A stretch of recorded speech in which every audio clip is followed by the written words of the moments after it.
Assalamualaikum warahmatullahi wabarakatuh. Selamat siang. Salam. Siang, Mbak. Selamat siang, Mbak. Siang, Mbak. Ya. Jadi kita akan menyelesaikan bahasan statika hari ini, tetapi kita mereview sedikit yang kemarin. Kemarin kita sudah sampai membahas contoh soal ya, membahas contoh soal terkait manometer. Jadi prinsipnya sesederhana kita mau mencari PA, misal di sini ada dua, ini adalah manometer YouTube untuk yang terkoneksi. Untuk mencari PA maka dihitungnya dari PP dan diurut sesuai arah urutannya begitu, sesuai urutannya seperti ini. Dan begitu juga sebaliknya. Jadi review sedikit kemarin kan kita mau ngitung PP. Jadi PA kita start hitungannya dari PA dulu, kemudian ke bawah tekanannya naik jadi positif, gamma AHA untuk fluida gamma A, kemudian naik sebesar 8 cm di B, jadi negatif gamma BHB, tadi yang gamma AHA, kemudian gamma BHB, kemudian ganti lagi fluidanya, kalau intinya kalau makin ke bawah positif, kalau ke atas negatif, begitu. Sampai akhirnya ke fluida yang paling ujung di satunya, begitu. Sesimpel itu sebenarnya manometer. Kemudian kita kemarin juga membahas terkait gaya hidrostatik pada bidang datar. Gaya hidrostatik, jadi kalau untuk yang di sisi bawah dari wadah, itu terdistribusi secara merata, tetapi kalau yang ke dinding, seperti ini, maka akan terbentuk seperti sebuah prisma. Jadi ini akan menyambung juga bahasan terkait pressure prism di bab 2.9, tapi itu silahkan dipelajari sendiri saja. Prinsipnya nggak berbeda jauh dari sini. Hanya saja kalau bidang yang ingin kita tinjau cuma ada di bagian sini gitu ya. Nah, berarti kan tekanannya akan seperti ini gitu.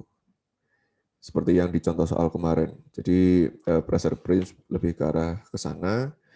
Kemudian penurunan tekanannya ada dua pendekatan. Yang pertama bukan ada dua pendekatan, ada dua tujuan. Yang pertama kita ingin mencari gaya resultannya FR, dan yang kedua kita ingin mencari posisi FR-nya. Jadi secara sederhana untuk sebuah benda acak dengan kemiringan theta kita bisa mengetahui ada beberapa titik yang bekerja di sini. Jadi yang pasti utamanya adalah centroid. Jadi centroid ini first moment of the area gitu. Jadi centroid ini tidak selalu menjadi tempat kerjanya si FR. Jadi kalau FR ini kan merupakan fungsi dari kedalaman. Jadi tidak selalu FR ini lokasinya ada di centroid. Kecuali kalau bentuknya simetris gitu ya. Nah, itu baru kemungkinan besar akan ada di centroid. FR ini akan bekerja di center of pressure, cuman untuk mencari nilai FR ini terkait dengan tinggi dari centroidnya itu sendiri. Jadi ini salah satu persamaan yang perlu Anda catat. Di FR sama dengan gamma HC dikalikan dengan A-nya, luas areanya. Kemudian untuk mencari posisinya, Anda bisa menggunakan dua pendekatan ini, yaitu untuk sisi vertikal ada YR, dan sisi horizontalnya adalah XR. Gitu. Nah, tetapi di contoh soal yang kemarin kita hanya perlu di YR saja karena bentuknya cukup sederhana, jadi XR-nya sudah bisa diprediksi lokasinya seperti apa. Begitu. Kemudian untuk berbagai lokasi seperti ini, jadi yang beberapa lokasi yang tidak perlu dihitung posisi X-nya karena sudah jelas, tinggal mencari IX, YC gitu sama dengan 0 gitu ya. Sisanya sudah dijelaskan pada gambar ini. Kemudian kita kemarin ambil contoh soal. Ya, itu terkait review yang kemarin. Jadi ini contoh soalnya, kita hitung FR terlebih dahulu. Kemudian nantinya untuk mendapatkan FR kita perlu mencari nilai HC terlebih dahulu. Karena rho GHC, kemudian disubstitusikan kita dapat nilai FR. Kemudian FR ini kerjanya di mana? Kerjanya ada di posisinya di YR-nya begitu. Untuk YR kita perlu cari besar inersianya, IXC-nya, kemudian kita juga perlu tahu nilai dari YC, yaitu posisi dari centroid-nya gitu. Kemudian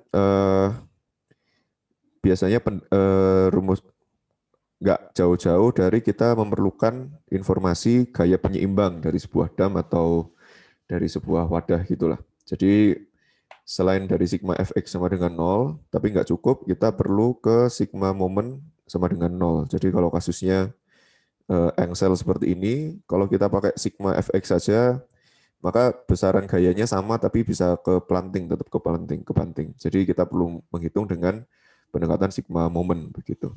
Terus ini aplikasinya ada banyak, eh, tidak hanya di seperti ini, ada juga yang sisi satunya tekanannya diakomodir dengan ketinggian fluida di dam sebelahnya begitu.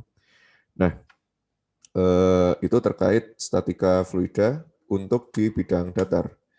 Selanjutnya kita akan membahas terkait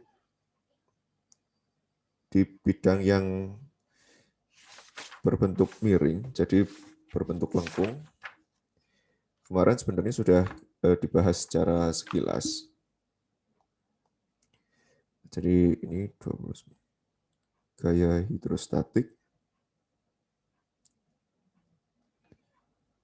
pada bidang lengkung.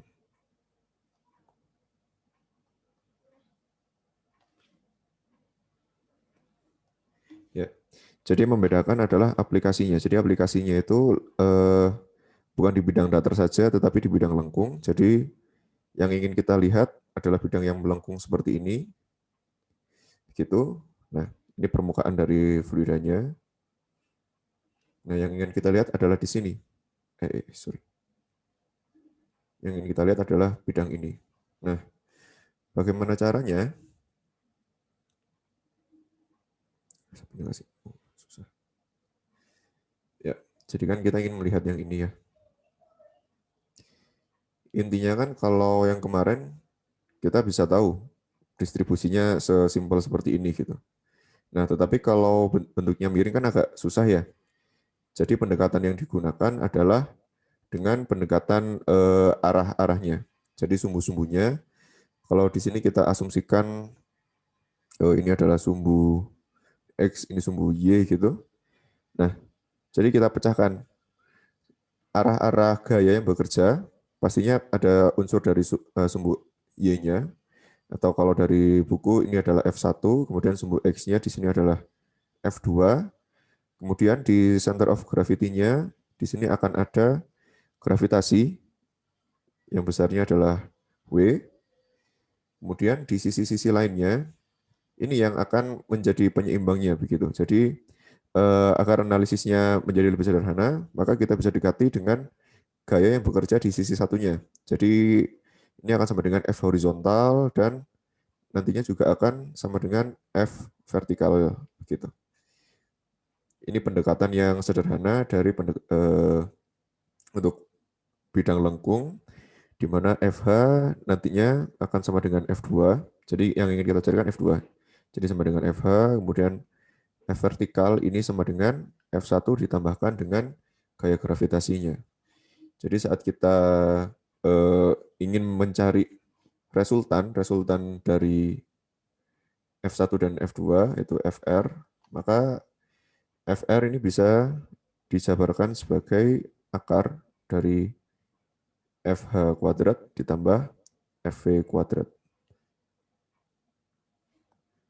Jadi sesederhana itu saja untuk analisis di bidang lengkung. Tapi pastinya nanti Anda perlu mengetahui informasi si lengkungnya ini akan berbentuk seperti apa gitu. Dan ujung-ujungnya nanti juga nggak jauh dari sigma momen juga lah, begitu. Kalau mau saya rasa itu saja untuk yang bidang lengkung, jadi nggak terlalu susah. Kemudian untuk yang selanjutnya adalah terkait ini agak loncat sedikit, jadi secara alur pembawaan materi memang agak out of nowhere aja membahas buoyancy. Tapi buoyancy ini penting karena terkait bagaimana sebuah benda jika berada dalam suatu fluida yang dalam posisi diam. Buoyancy atau gaya apung dan stabilitas gitu. Kemarin sudah sempat di preview sedikit ya yang dari buku itu. Jadi buoyancy itu prinsipnya kita ingin menghitung gaya buoyancy itu berapa. Jadi jika anggaplah dalam sebuah fluida diam at rest, kemudian di sini ada sisi permukaannya, ini adalah benda yang ingin kita tinjau. Jadi benda ini memiliki volume V, kemudian dia memiliki informasi lain. Jadi kalau kita sederhanakan, terdapat garis maya yang menyelimuti dia, di mana besarnya untuk di sisi atasnya ini adalah H1, kemudian sisi bawah di sini adalah H2. Gitu. Terus di sini kita beri titik, ini titik A, ini titik B, ini titik C, dan ini titik D. Ini H1, H2. Kemudian sumbu dari benda ini adalah ini Y, Z, dan ini X. Begitu. Nah, ini kan kita ingin mencari besar dari gaya buoyansinya bagaimana. Nah, pendekatannya bisa dengan cara kita hilangkan dulu. Jadi kita meninjau hanya benda yang hanya sisi fluida yang ada di sekitarnya begitu. Jadi ini kita asumsikan analisis mirip-mirip infinite small, tapi kita ambil daerah yang di luarnya. Jadi kalau kita potong gitu, nantinya akan berbentuk seperti ini.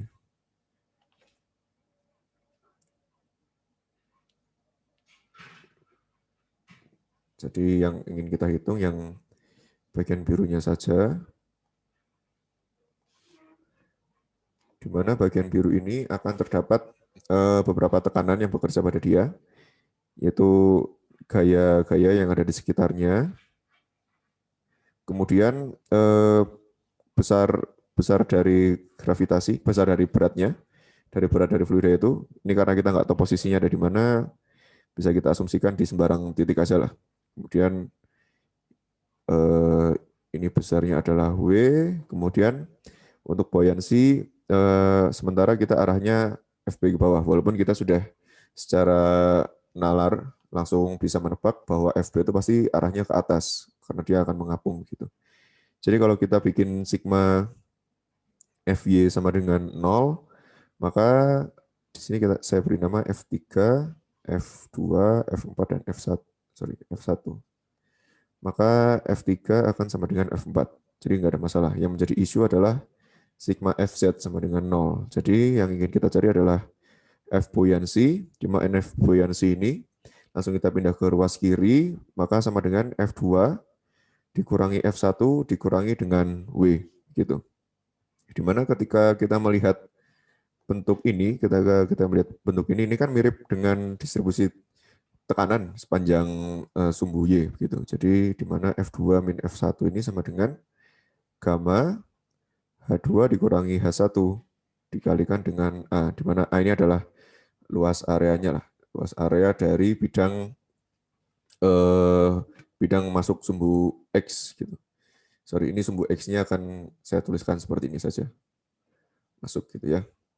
Jadi dari sini kita bisa menuliskan sebagai berikut. FB ini akan sama dengan gamma H2 dikurangi H1 dikalikan dengan A. Nah, W-nya untuk bentuk fluida yang di sisi biru ini bagaimana? Jadi kan kita ingin mencari gaya gravitasinya. Jadi gaya gravitasinya ini bisa didapatkan dengan volume balok ABCD dikurangi dengan volume dari si fluida, si benda padatnya. Jadi bisa dituliskan berarti volume dari si baloknya itu berarti kan H2 kurangi H1 juga ya. H2 dikurangi H1 dikalikan dengan A. Berarti kan H2 kali H1 kan sisi tingginya, kemudian A-nya luas area di sini. Jadi volume, kemudian dikurangi dengan V-nya. Jadi akan menjadi bentuk seperti ini untuk di sisi W. Nah, ini bisa saling menghilangkan untuk ini, sehingga bisa kita dapatkan bentuk besar gaya buoyancy sama dengan gamma dikali dengan V.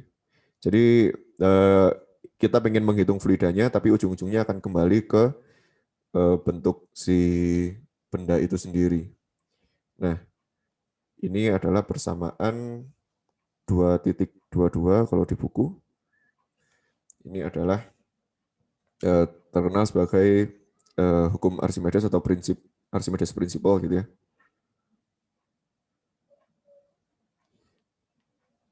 Archimedes Principle. Jadi maknanya berarti kan hanya volume yang tercelup saja. Karena kalau posisi bendanya nggak tercelup ya jadi tidak berlaku juga begitu. Nah yang menarik posisi gaya buoyancy ini kerjanya di mana? Karena nantinya akan terkait dengan bahasan selanjutnya yaitu terkait stabilitas. Karena misal dalam sebuah eh, permukaan gitu ya, kemudian benda ini posisinya seperti ini. Kemudian yang tercelup kan bagian bawah ya, bagian bawahnya di sini. Nah, gaya buoyancy ini posisinya ada di mana? Agar sebagaimana mungkin kita bisa memperhatikan arah posisi di mana gaya buoyancy bekerja relatif terhadap center of gravity-nya begitu. Jadi kalau yang kita sempat membahas kemarin terkait stabilitas gitu. Jadi ada yang terkait restoring couple dan yang satu lagi adalah overturning couple. Di mana saya akan maju sedikit terkait ini terkait restoring couple dan overturning couple. Jadi kasusnya jika kita memiliki sebuah permukaan fluidanya seperti ini, kemudian benda yang kita tinjau misal elips seperti ini ya, di mana ada pemberat di bagian bawah sehingga posisi dari benda itu akan cenderung seperti ini. Jadi kan center of gravity-nya akan cenderung di bawah. Kemudian ternyata setelah dari hasil perhitungan posisi center of pressure-nya akan seperti ini. Jadi ketika bendanya posisinya miring seperti ini gaya buoyancy-nya akan ada di sini dan center of gravity-nya akan ada di sini. Beratnya gitu. Jadi dengan kalau dia berubah arah seperti ini, maka si gaya buoyancy akan memberikan momen ke arah sana dan si beratnya akan memberikan momen ke arah sana. Jadi di sini akan lama-lama akan kembali ke posisi awalnya. Jadi kalau ini memberi momen, terus posisi selanjutnya kan akan seperti ini juga ya. Ya ini secara nalar juga kebayang. Yang ini namanya adalah restoring couple. Beda halnya ketika benda itu posisinya ada di atas pemberat utamanya begitu. Jadi kalau kita ngomongin kapal selam gitu ya, itu akan bahaya tuh kalau kapal selam posisi sisi beratnya akan ada di atas gitu. Nah, ini misal karena banyak udara di bagian sini, jadi gaya buoyancy-nya ada di situ, kemudian center of gravity-nya ada di posisi ini, sehingga arahnya ke sini. Jadi ketika bendanya miring kayak gini gitu ya, di mana pemberatnya akan ada di sini, maka gaya gravitasinya akan akan pada posisi ini dan gaya buoyancy di sini. Nah, ini yang membuat akan terguling nantinya. Nanti akan terguling dan di sini istilahnya adalah overturning couple. Begitu. Jadi kalau kayak gini kan ujung-ujungnya akan mengarah ke bentuk restoring couple lagi. Tapi tergantung fungsinya. Kalau memang fungsinya akan lebih fungsi dari benda itu seperti yang di gambar kiri berarti aman. Tapi kalau fungsi bendanya seperti yang di kanan bisa kecemplung semuanya gitu, terbalik gitu. Kemudian ini kasus satu saat semua benda di bawah permukaan air gitu. Nah, kemudian kasus kedua adalah saat benda mengapung. Benda mengapung, center of gravity di dalam air gitu. Nah, kalau sudah posisinya seperti ini, sebenarnya hampir pasti dia adalah restoring couple gitu. Jadi nggak mungkin akan terbalik karena gimana ya? Jadi saya gambarkan juga. Saya gambarkan untuk restoring couple. Ini permukaan airnya, ini adalah sisi atasnya, kemudian ini bendanya. Kemudian kita memiliki center of gravity di sini dan gaya buoyansinya ada di sisi bawahnya gitu ternyata. Nah, kalau gaya buoyancy ada di sisi atasnya center of gravity, sebenarnya nggak akan ada masalah juga karena begitu bendanya tergoyang, dia akan restoring juga nantinya, gitu. Jadi nggak perlu khawatir terkait untuk yang center of gravity-nya memang ada di bawah permukaan air.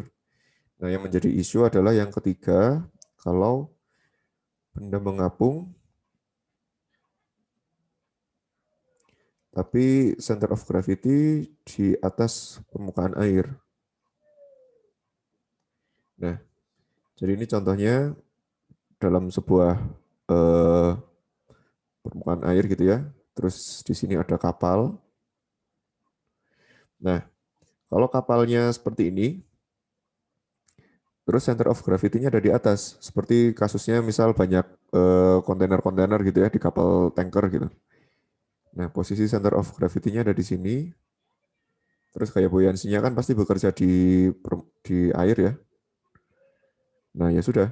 Kalau dengan adanya seperti ini, begitu kapalnya terguling sedikit gitu ya, kapalnya terguling, sudah pasti akan terjungkel gitu, overturning. Jadi memang perlu perhatian khusus untuk merancang posisi dari center of gravity dan posisi dari gaya buoyansinya untuk bekerjanya, gitu. Ya. Oke, itu dulu mungkin untuk stabilitas dan gaya buoyansi. Untuk mencari posisi yang baik, caranya sesederhana kita mencari sigma moment juga nantinya. Jadi di sini perlu ada analisis sigma moment agar tidak saling membalik gitu ya. Jadi kalau di sini akan saya perpanjang ke sini. Jadi misal kita mengambil sigma moment, titiknya ada di titik D begitu. Ini kan titik A, B, C, kemudian di sini sigma moment. Maka sigma moment di titik D itu sama dengan apa saja? Berarti kan ada FB. FB dengan jaraknya adalah kita state sebagai YC begitu. Jadi FB ini kita state sebagai YC. Posisi sentroid, kemudian FB YC ini akan sama dengan F2 dikalikan dengan kita berikan nama ini Y1, F2 dikalikan dengan Y1, terus dikurangi F1 karena ini arahnya berlawanan ya. Di sini adalah Y1, F1 Y1, kemudian posisi W di sini sorry. Iya, Y1 Y1 karena posisi F1 dan F2 sama. Kemudian posisi dari center of gravity-nya adalah Y2 begitu. Berarti apa? Dikurangi W Y2 di mana FB dan F4 saling menghilangkan. Jadi bentuknya bisa langsung ke seperti ini saja. Gitu. Nantinya kita bisa mencari si YC ini. YC ini sama dengan berapa gitu. Ya, itu terkait posisi dari gaya apung dan signifikansinya terhadap stabilitas. Gitu. Kemudian akan saya lanjut ke subbab selanjutnya adalah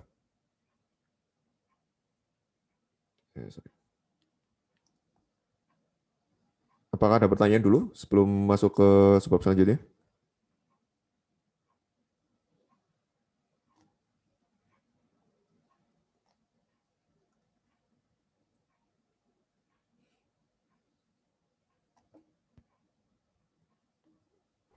Pak, saya mau nanya, Pak. Mm-mm. Jadi sebenarnya gaya buoyancy itu tuh kayak gaya reaksi dari fluida terhadap benda di permukaan airnya gitu ya, Pak, misalnya, Pak, atau gimana ya, Pak? Masih bingung gitu Pak sama konsepnya gaya buoyansinya. Ya, jadi benar yang kalau ada benda di dalam fluida kan pasti ada distribusi tekanan dari apa namanya? Dari fluida ke benda itu gitu. Nah, kita ingin mencari tahu besar gaya itu yang membuat padatan, kita ingin mencari gaya fluida yang bekerja pada si padatan itu. Gitu. Jadi kalau posisi bendanya tenggelam, berarti kan dia tercelup semua tuh. Berarti kan satu benda solid kena gaya dari segala sisi. Nah, tadi itu kita mencoba menurunkan berapa besaran gaya yang bekerja pada padatan itu.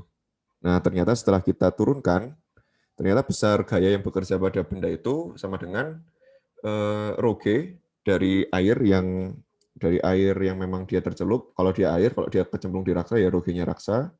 Kemudian besarnya juga setara dengan volume dari benda padat itu. Itu kalau saya memaknai gaya buoyancy. Baik, terima kasih. Ya, sama Azara. Azara ini panggilannya Azara apa Putri ya? Azara, Pak. Azara. Oke. Ya. Oke, kalau nggak ada contoh soalnya mungkin agak nanti dulu ya. Atau nanti saya menuju hari Senin. Jadi Senin kita sudah masuk bahasan baru di bab 3 terkait dinamika fluida. Kemudian menuju hari Senin saya akan memberikan PR, tapi PR-nya bebas begitu. Nanti PR-nya seperti apa akan saya share di akhir kuliah. PR dan nanti Senin depan juga ada kuis kecil-kecilan lah, bukan kuis yang terlalu serius. Yang serius-serius ntar pas di tutorial sama di ujian aja. Kalau yang sama saya, yang penting kalian bisa mendapatkan ilmu dan nggak bosan selama kuliah dan selama belajar mandiri itu sudah lebih dari cukup sih. Saya lebih pengennya kalian paham daripada dapat nilai yang heboh tapi nggak paham intinya gitu. Ya, oke. Jadi kembali lagi. Jadi ini adalah bahasan terkait variasi tekanan pada fluida rigid yang bergerak. Jadi kata kuncinya adalah fluida rigid yang bergerak. Ini ada fluida rigid. Maksudnya apa, Kak? Maksudnya fluida itu bisa dianggap sebagai satu kesatuan. Jadi kita pisahkan menjadi dua. Yang pertama ini adalah gerak linier, dan yang kedua ini adalah gerak rotasi. Sorry, saya tulis gini aja deh. Gerak linier, dan yang di sini adalah gerak rotasi. Intinya fluida rigid ini adalah tidak ada pergerakan relatif antar fluida begitu. Jadi mereka itu bergerak dalam satu kesatuan. Jadi kalau kemarin saya memberikan contoh adalah sebuah tangki bahan bakar minyak gitu ya. Jadi ini kan truk gitu.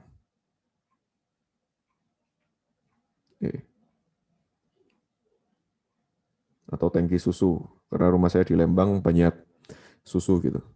Nah, ini kan posisi fluida awalnya kalau si truknya diam akan seperti ini. Gitu, ini fluidanya diam.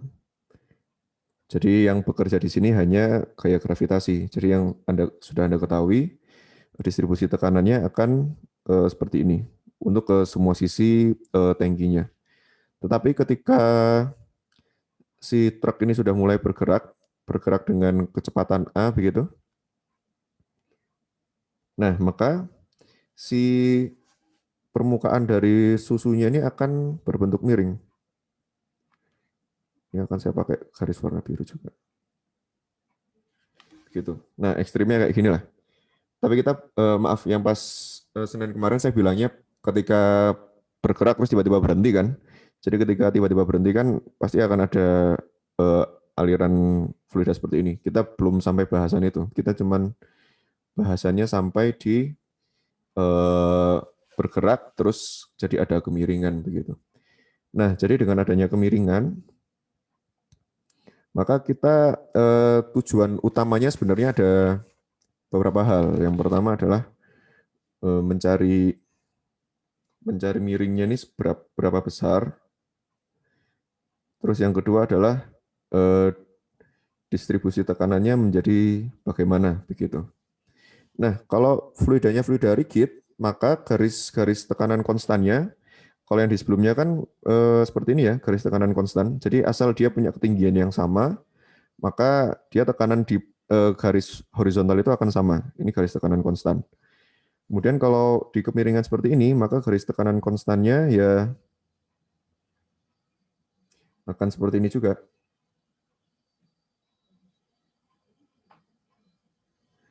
Kalau saya cenderung suka bilangnya constant pressure daripada isobarik. Karena kalau isobarik itu lebih ke arah proses ya, proses dari titik 1 ke 2, prosesnya tekanan konstan. Tapi kalau di sini lebih ke arah garis-garis tekanan konstan. Di sini ya, tapi nggak salah juga kalau mau ditulis ini sebagai isobarik gitu. Tapi pemahaman saya secara filosofi, isobarik itu lebih ke arah prosesnya aja. Jadi ini constant pressure lines dengan misal ini adalah P1, P2, P3, dan seterusnya. Begitu. Nah, kalau kita mengingat persamaan ketika kita menurunkan ini ya, ketika kita menurunkan sebuah fluida secara infinite small, kemudian ada gaya-gaya yang bekerja di sekelilingnya, kemudian ada gaya gravitasi. Ini nantinya kita menggunakan analisis sigma F sama dengan 0 untuk fluid at rest. Sedangkan untuk fluida yang bergerak, kita menggunakan sigma F sama dengan MA. Jadi fluid in motion. Nah, bisa direview di catatan yang kemarin, itu akan menghasilkan persamaan yang berbentuk minus del P dikurangi gamma K sama dengan rho dikalikan dengan A. Gitu. Nah, ini maknanya kalau saya review sedikit, ketika ini at rest kan bisa juga sebenarnya sama dengan 0. Kemudian nantinya minus del P ini sama dengan gamma K, berarti terdapat hanya unsur K saja, berarti terdapat IJK. Ya, cuman tergantung pada variasi ketinggian. Jadi nantinya do P do Z sama dengan minus gamma gitu. Kalau masih mereview sedikit, definisi dari del itu kan sama dengan turunan parsial sesuatu terhadap dx arah I, kemudian dy arah C, kemudian do Z arah K gitu. Ntar kok agak payang ya, agak miring, ya sudah. Nah, ini yang at rest. Tetapi ketika ini adalah in motion, ketika bergerak, ada bagian ini. Sehingga nantinya persamaan ini bisa diturunkan sebagai berikut. Jadi kan ada rho A ya, rho A untuk segala arah. Jadi bisa kita jabarkan sebagai do P do X, variasi tekanan untuk arah sumbu X itu sama dengan rho AX gitu. Kemudian untuk arah sumbu Y sama dengan rho AY, dan untuk sumbu Z maka sama dengan gamma plus rho AZ. Karena di sini ada faktor dari gamma. Makanya khusus untuk Z terdapat notasi gamma di sini. Yang lainnya cukup rho A saja. Kalau yang masih ingat, yang fluid at rest kan semuanya sama dengan 0 ya. Di sini akan sama dengan 0, di sini sama dengan 0, di sini cuma sama dengan gamma gitu. Sorry, ini minusnya hilang. Ya, jadi kayak gitu. Ini yang membedakan ini untuk at rest. Yang di sini adalah at motion. Gitu. Nah, ketika kita untuk linear motion atau pergerakan linear, maka ini bisa dijabarkan jika seperti ini ya, dengan kita asumsikan sumbunya di sini adalah sumbu Y, sini adalah sumbu Z, biar konsisten dengan yang sebelumnya, maka yang tersisa adalah do P do Y sama dengan minus rho AY dan do P do Z sama dengan minus rho dikalikan G plus AZ gitu. Jadi ini ya. Jadi ini ke sini, sedangkan yang di sini ke sini. Jadi sisanya di mana gamma ini sama dengan rho G. Jadi rho G plus rho AZ gitu ya. Jadi kan rho G plus rho AZ, jadi rho-nya dikeluarkan jadi G plus AZ gitu. Nah, ini kenapa yang X nggak ada? Karena kita anggap si percepatannya hanya ke arah Y saja, hanya ke arah sini saja. Hanya ke arah sini saja. Jadi untuk arah X nggak ada pengaruhnya. Oke ya. Nah, dari situ kita bisa mengekspresikan besar dari dP itu sama dengan variasi tekanan untuk arah Y dan variasi tekanan untuk arah Z. Dimana kalau kita menggunakan persamaan yang ada di atas, jadi yang di atas ini adalah 2.25 dan di sini adalah 2.26, maka bentuknya bisa dituliskan sebagai berikut. dP sama dengan minus rho AY DY dikurangi rho G plus AZ DZ.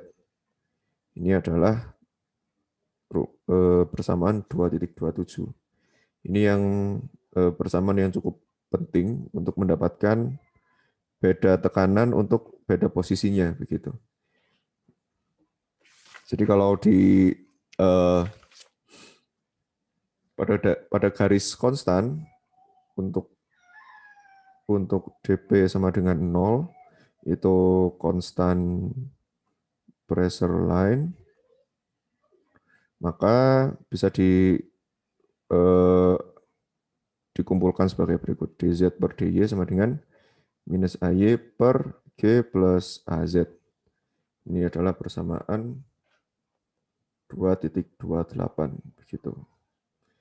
Ya, ini variasi apa ya? Variasi ketinggian dz terhadap dy-nya. Jadi variasinya merupakan fungsi dari percepatan dari si truk itu terhadap gravitasinya.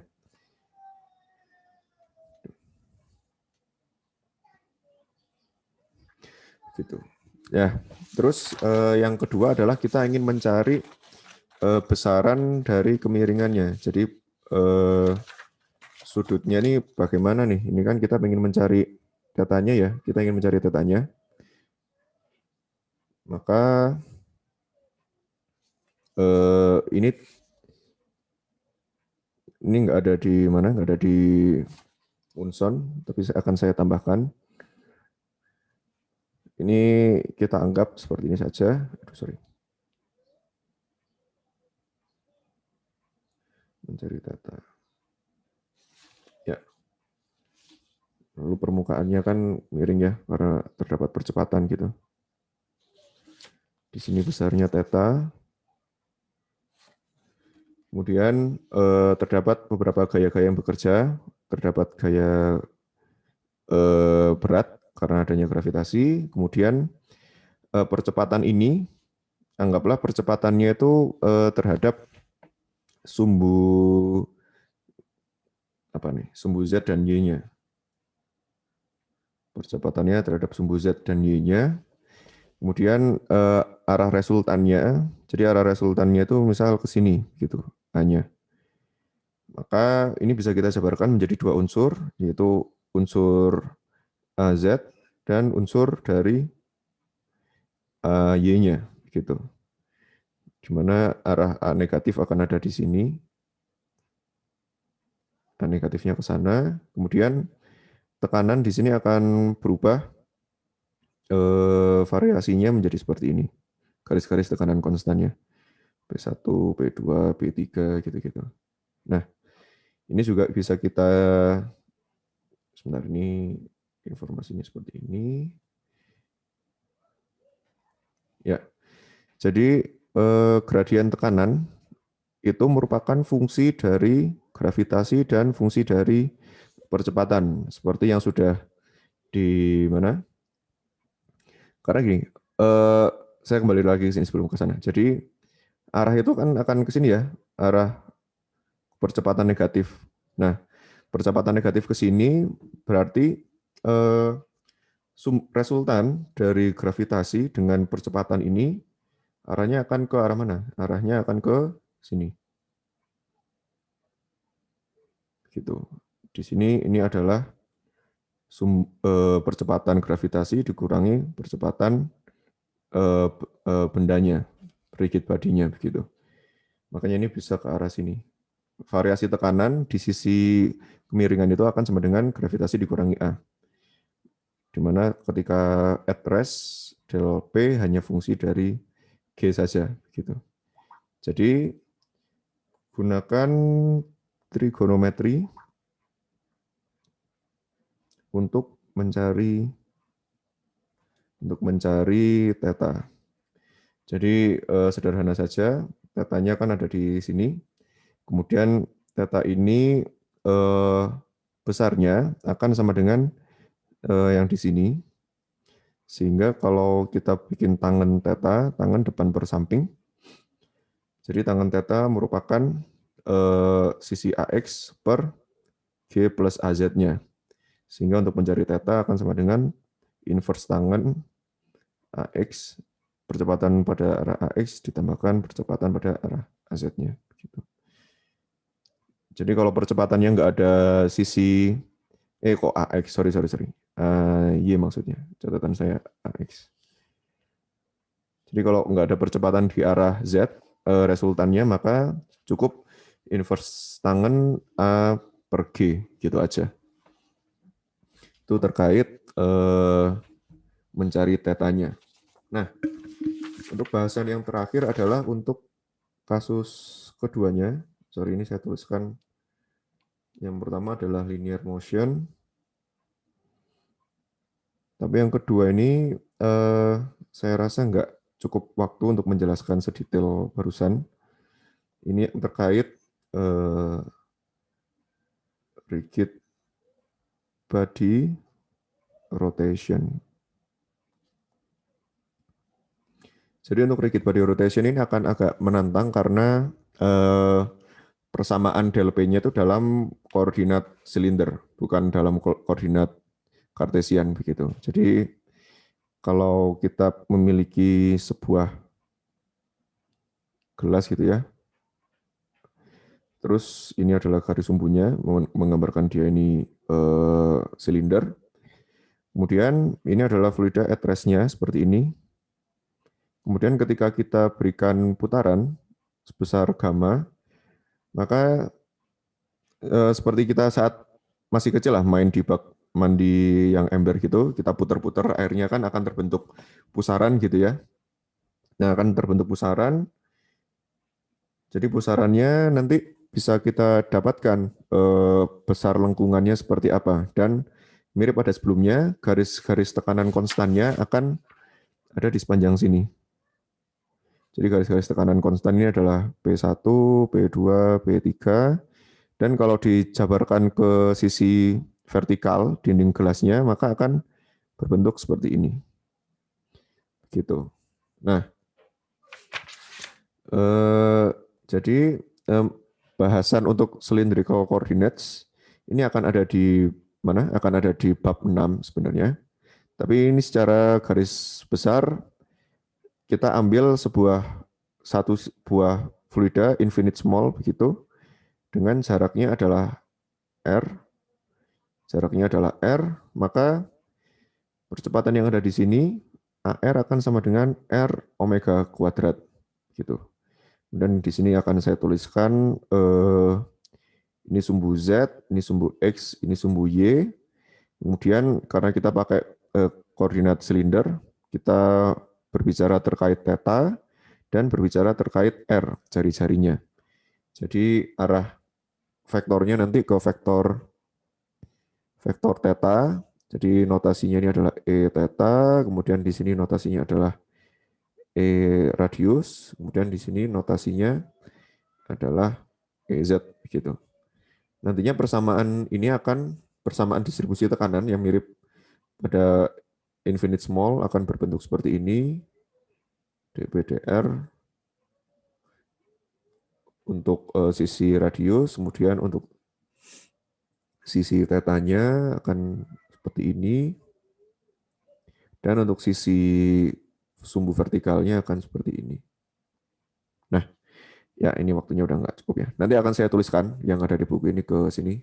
Ya intinya seperti menulis ulang, cuman jalur ceritanya akan lebih enak saat saya nulis sendiri memang. Ya, jadi ini ya. Jadi terkait persamaan pressure gradient del P, kalau sebelumnya kan dp dx, dp dy, dp dz. Di sini kita tuliskan dp do r, dp do theta, dan dp do z. Kemudian untuk besaran-besarannya, untuk AR-nya sendiri tadi kita dapatkan R omega kuadrat. Kemudian untuk percepatan sisi theta dan sisi sumbu Z-nya tidak ada, maka bisa sama dengan 0. Maka variasi tekanan kita substitusikan ke arah atas ini. Maka didapatkan ini yang min del P kurangi min gamma K sama dengan rho A gitu ya. Nah, nantinya kita dapatkan do P do R itu rho R omega kuadrat, untuk fungsi theta sama dengan 0, untuk fungsi gravitasi akan sama dengan minus gamma gitu. Jadi sama. Jadi ini terkait percepatan sudutnya, tangensialnya nanti, kemudian di sini terkait gravitasi. Kemudian seperti pada hubungan sebelumnya, di mana variasi tekanan akan seperti ini, kemudian kita substitusikan, maka akan didapatkan jarak dz dr sama dengan r omega kuadrat per g, dan saat kita integralkan untuk mencari tinggi z, jadi akan mendapatkan bentuk seperti ini, gitu. Jadi kita integralkan untuk sepanjang sumbu z-nya, dan dari sini nanti kita bisa mendapatkan bahwa pada garis tekanan konstan bentuknya akan berupa parabolik. Kemudian kita integralkan untuk seluruh bagian P, maka kita akan mendapatkan besar distribusi tekanan, besar resultan di sisi dindingnya akan seperti ini. Di mana ini akan merupakan fungsi dari gamma, fungsi dari Z, fungsi dari omega, dan fungsi dari R. Ya, gamma sendiri juga sudah ada rho-nya begitu. Ya, kemudian contoh soalnya secara tipikal biasanya diminta untuk mencari fungsi perubahan fluid level terhadap kecepatan angularnya begitu. Jadi pasti arahnya akan ke sana.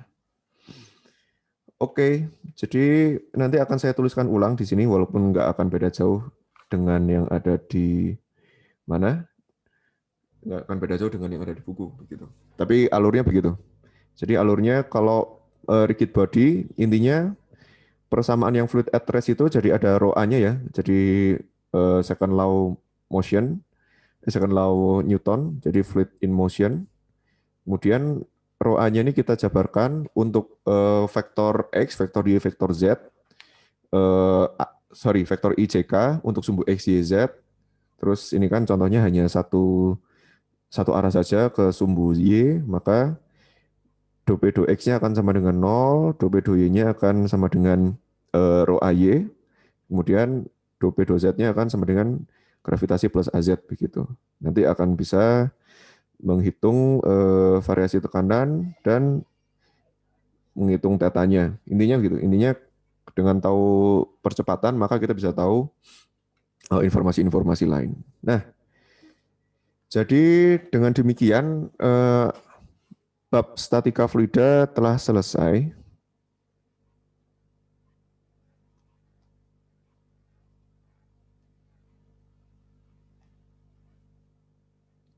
Jadi yang pertama akan ada PR. PR-nya ini adalah mengerjakan contoh soal bebas. Satu soal per topik. Jadi yang saya minta nantinya akan ada 5 topik. 5 topik. Yang pertama adalah terkait manometer. Terserah mau manometer U, mau piezometer, mau yang 2 tekanan silakan. Kemudian distribusi gaya, distribusinya nggak usah lah.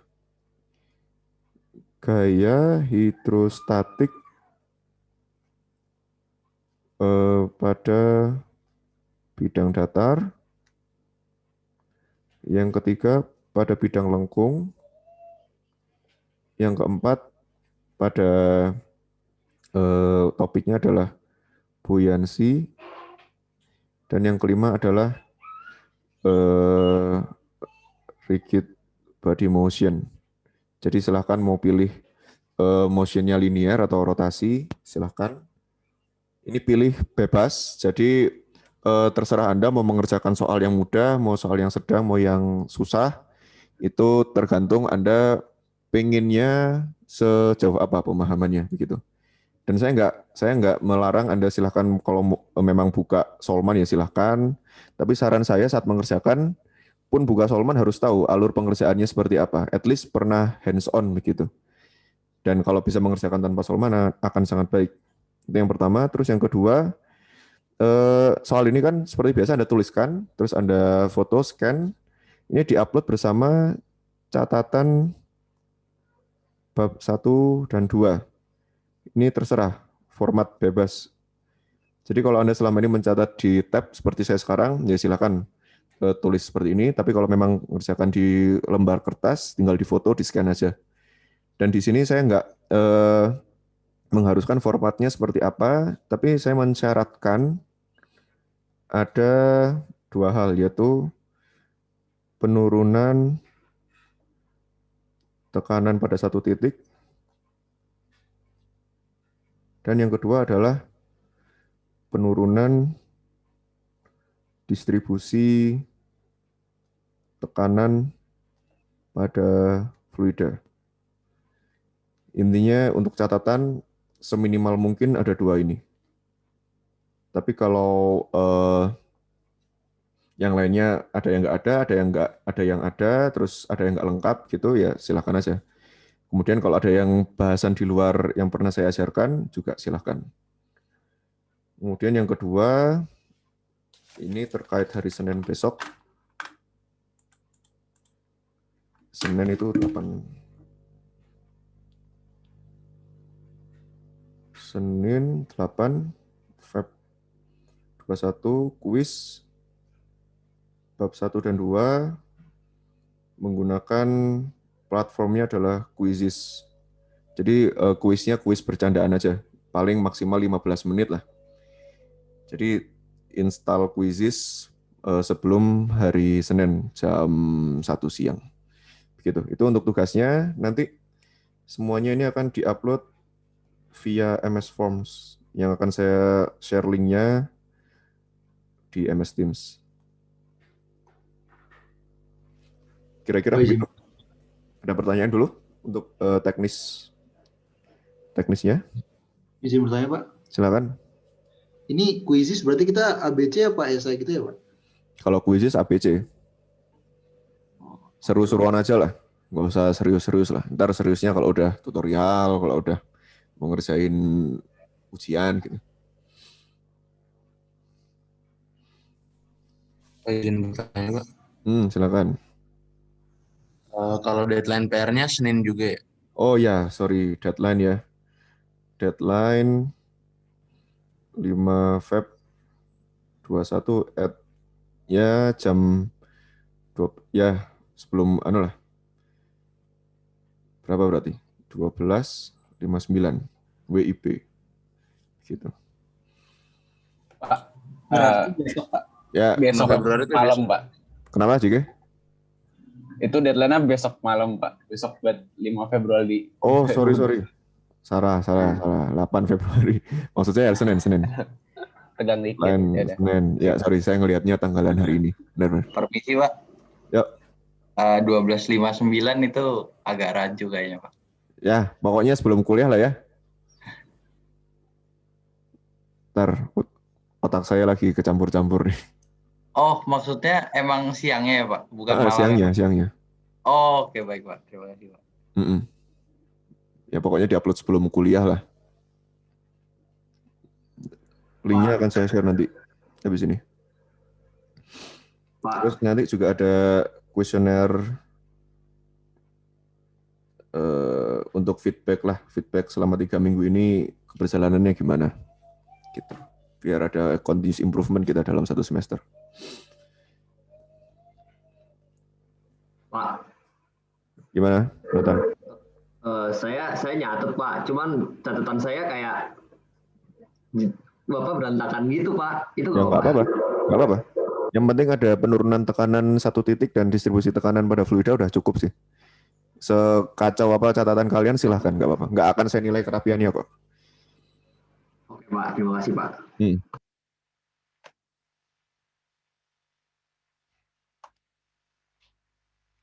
Ada lagi? 15-30 menit lah ya. Kalau nggak ada, bisa saya akhiri kuliah hari ini. Dan kalau masih ada pertanyaan, silakan tanyakan di MS Teams, baik itu chat maupun di channel general. Baik, sekian kuliah hari ini. Saya akhiri. Wassalamualaikum warahmatullahi wabarakatuh. Waalaikumsalam. Terima kasih, Pak. Terima kasih, Pak. Terima kasih, Pak. Terima kasih, Pak. Terima kasih, Pak.